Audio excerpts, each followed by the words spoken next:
quick intro. Teal Enterprises is based here in Montana in a remote location on a ranch we started outside of the greater Yellowstone ecosystem. And our initial goal is to locate and identify depredation events, primarily with large carnivores, for example, grizzly bears. And this is something that happens frequently on ranches that are in this area and in the greater Rocky Mountain region and greater Yellowstone region.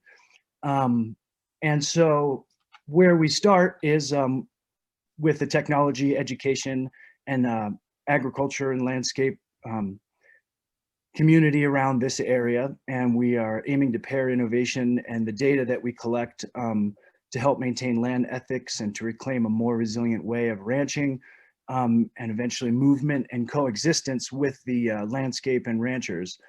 I'm going to switch to the other one here. Okay, so the initial problem that we deal with in this area is that there's few working solutions that actively support resilient diversity of wildlife, livestock, and people, meaning solutions that focus as a whole on the ecosystem, not just the ranch, but also come from the ranch and ranching life and farm life in a way where they help the average rancher. And in this area, we have state and federal compensation for livestock loss due to depredation. And so, the problem here is that the investigations are dangerous, they're subjective, and they're expensive. And so when you do have a loss, in order to identify that, you need to kind of execute a plan that can potentially be hazardous to your health and is difficult to achieve. As we go forward, there's more and more humans that are inhabiting this environment and these kind of wild places. And we have increasing conflict with these large predators also. And so really, the conventional system of ranching has become kind of cumbersome for the average rancher in a way where it costs him more money and takes his profits down. And so what we want to do primarily is focus on this idea of helping a rancher identify these depredation events through an ear tag that runs on a low frequency radio network that would span a ranch upwards of 6 to 10 kilometers or more, and give him a window into what's happening every day with his cattle. And we're going to go to another slide here.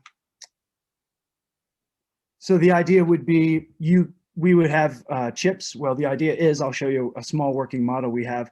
We have chips embedded in ear tags that are collecting accelerometer data, GPS data. We'll be moving on to microclimate data and also wellness data. And so what we can do with all this technology is we can have an artificial intelligence model that will alert you when something is happening with your cow. For example, if he's moving, or when a depredation event may be occurring, or hopefully before it's occurring, so that we can mitigate these conflicts. The idea also is that we would then be able to continue to track all this data, keep it in a database where you'd have lifetime wellness of a cow, which would help you determine where your cow is grazing, which would help you determine how to better use your landscape in order to be more sustainable, in order to help sequester carbon into the soil by making sure that your cattle are grazing actively in more than one area, to make sure that they're grazing in the areas that you want to move them around, right? And also the climate data that we'll be collecting can be useful towards all sorts of future endeavors for other companies and partnerships who are looking for this kind of data in this kind of ecosystem. I'm going to go to one more here.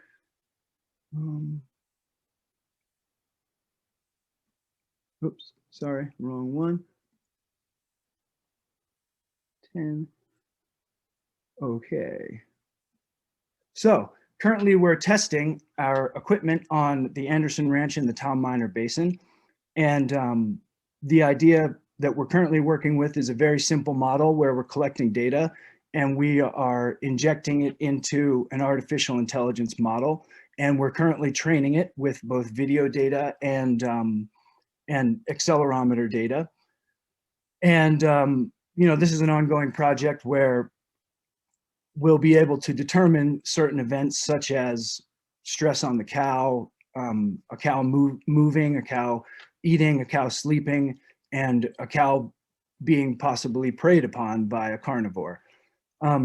Maybe it doesn't seem like this is so important off the top of your head, but what we realize out here is that in order to better use the landscape, this is something that needs to be resolved, because first and foremost, there's a lot of grazing land that is inaccessible due to fear of depredation events. Also, we need to have a better resilience between ranchers and these carnivores in order to help protect cattle and make ranching more affordable, and also to keep the ecosystem intact with large carnivores, which we have learned is very important for the surrounding ecosystem, to have these animals around and not be afraid of them. And so our main goal is to deal with this conflict in a way that is very hands-on for a rancher, where he can very easily see and understand what is going on, and it will make his life easier and more profitable. And then we also have a large goal of helping to create a more sustainable environment, helping to create a better place for the carnivores to live as well, and helping to bring about change in the way that we see all this stuff happening and going forward in the future, as far as what people can and can't do in these environments. Hey, can I interrupt you there for a second? Hate to cut you off. We're beyond the minutes. Oh, I've got a couple of questions here for you. Great. So the first one is, what is the cost of teal tags per 100 head? So we're hoping to keep our cost between $10 and $15 per cow, and then that's individual cost. So you'd be for 100, right? You can do the math there. So per 100 head, we're looking at $1,500, there would also be potential initial setup fees that we're hoping to be in the $1,500 to $2,000 range. There's also going to be a small fee for a monthly cost for maintaining the data, which would hopefully be in the $10 to $20 range. So, and this is part of the testing going forward, is we want to start. Right now, we're working with one ranch. We have another ranch in mind, and we want to really see what kind of cost is going to be effective to go forward. Great, thanks. So I think the follow-up question to that, somebody asked 10 to 20 per head, roughly, is what it looks like. Yeah, and looking across the market, that seems to be where everything's at. But we want to be obviously as low cost as possible, and so we're hoping to be 10 to 15. I think 10 to 20 is the bar at this point. Yeah. Okay. Another question here: what network technology does Teal use? What satellite system? So far, we're using GLONASS GPS data and that kind of stuff just for location. We're using LoRa networks for this accelerometer data. So the concept is we would set up a tower that runs off solar power that is autonomous in the correct location on your ranch so that we get the broadest spectrum possible. And then we would outfit the cows with tags, and they would be ear tags. Currently, we're working with collars, but we'll be moving to ear tags. And then across 6 to 10 kilometers, we would be broadcasting to a gateway through a low frequency radio network, which then uploads to the cloud. And, the other goal is to make sure that we're doing some of these calculations as much as possible on the edge, meaning that if you lose internet connection, we can still maintain the network and we can still maintain the data.